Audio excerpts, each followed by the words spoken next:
the iron-fisted rulers of the Genovese Empire. The Genovese crime family, known for its profound influence in organized crime, has been steered by a succession of bosses whose command has been felt beyond the underworld. From the early days of Joe Murria to the alleged current boss, Laboro Bomo, each leader has etched a distinct mark on this notorious legacy. Giuseppe Joe Murria, the early power broker. Reign, 1920 to 1931. Giuseppe Joe Murria rose to power during the tumultuous Prohibition era, becoming a dominant force in the New York Mafia by the mid-1920s. Known for his ruthlessness, he demanded tribute from other gangsters, effectively taxing their operations. This led to escalating tensions and the outbreak of the Castellammarese War from 1930 to 1931, a violent power struggle between Murria and rival boss Salvatore Maranzano. Murria's stronghold began to crumble when his underboss, Charles "Lucky" Luciano, betrayed him. Luciano conspired with Maranzano and orchestrated Murria's murder on April 15, 1931, at a Coney Island restaurant, where Murria was shot to death while enjoying a meal, signaling the end of the old guard mafia and the rise of a new era of organized crime syndicates. Charles "Lucky" Luciano, the architect of modern organized crime. Reign, 1931 to 1946. After Murria's death, Charles "Lucky" Luciano emerged as one of the most powerful gangsters in America. He revolutionized organized crime by setting up the Commission in 1931, a governing body for the mafia that included representatives from the 5 families of New York. Luciano's innovative structure brought relative peace and stability to the underworld. His reign saw the mafia expand into numerous legitimate businesses. However, his criminal empire faced a significant blow when he was convicted on compulsory prostitution charges in 1936, sentenced to 30 to 50 years in prison. After aiding the U.S. government during World War II, his sentence was commuted, and he was deported to Italy in 1946, where he continued to exert influence on American organized crime until his death in 1962. Frank the Prime Minister Costello, the gentleman boss. Reign, 1946 to 1957. Frank Costello, nicknamed the Prime Minister for his political connections and influence, preferred negotiation to violence. Under his leadership, the Genovese family flourished, delving deeper into politics and legitimate business fronts. His approach not only expanded the family's influence but also brought immense wealth.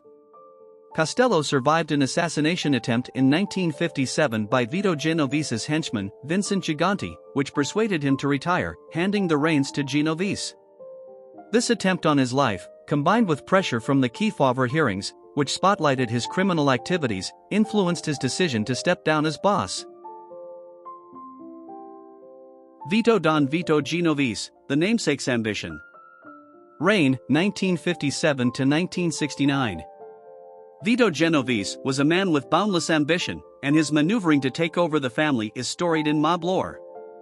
After orchestrating Costello's departure, he renamed the family after himself. Genovese aimed to centralize power and further entrench the mafia in narcotics trafficking. His ambitions, however, suffered a severe blow with the 1957 Appalachian meeting, a summit of mafia leaders from across the country. The meeting was raided by law enforcement, leading to numerous indictments. In 1959, Genovese himself was convicted of narcotics trafficking and sentenced to 15 years in prison.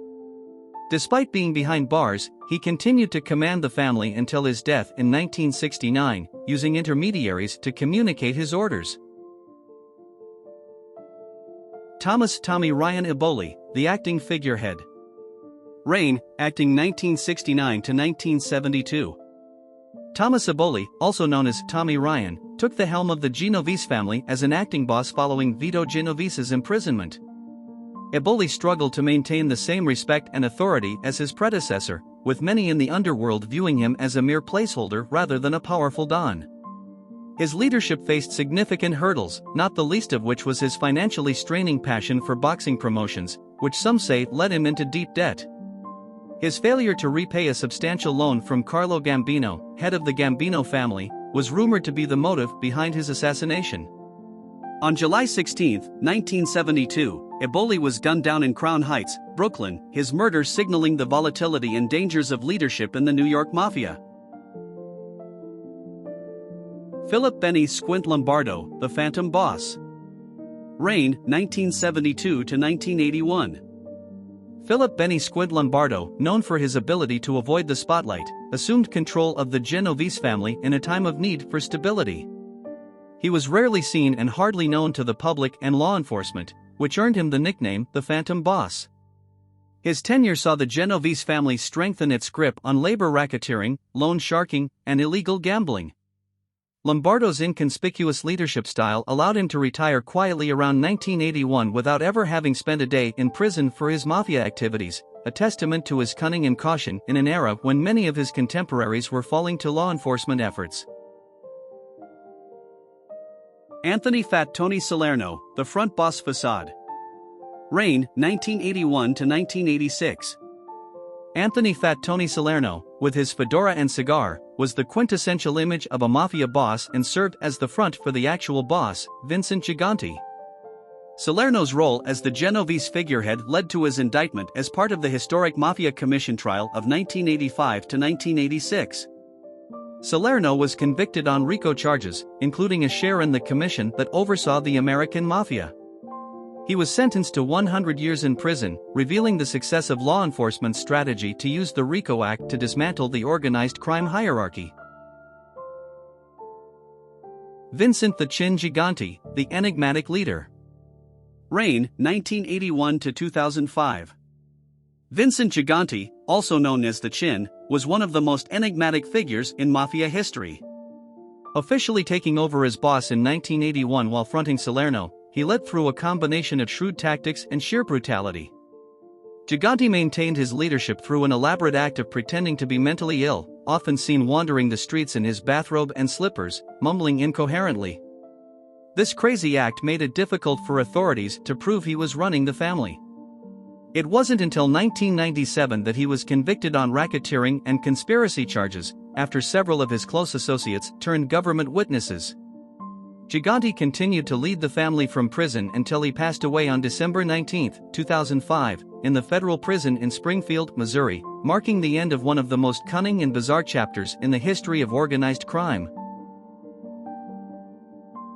Dominic Quiet Dom Cirillo, the acting boss in times of turmoil. Reign, acting 1997 to 2003. Dominic Quiet Dom Cirillo assumed the role of acting boss following Vincent Giganti's conviction and imprisonment. Known for his low-key demeanor and preference for staying out of the limelight, Cirillo was a stark contrast to the more flamboyant mafia bosses of the past. During his tenure, he was tasked with maintaining the family's cohesion and profitability in the face of ongoing scrutiny from law enforcement.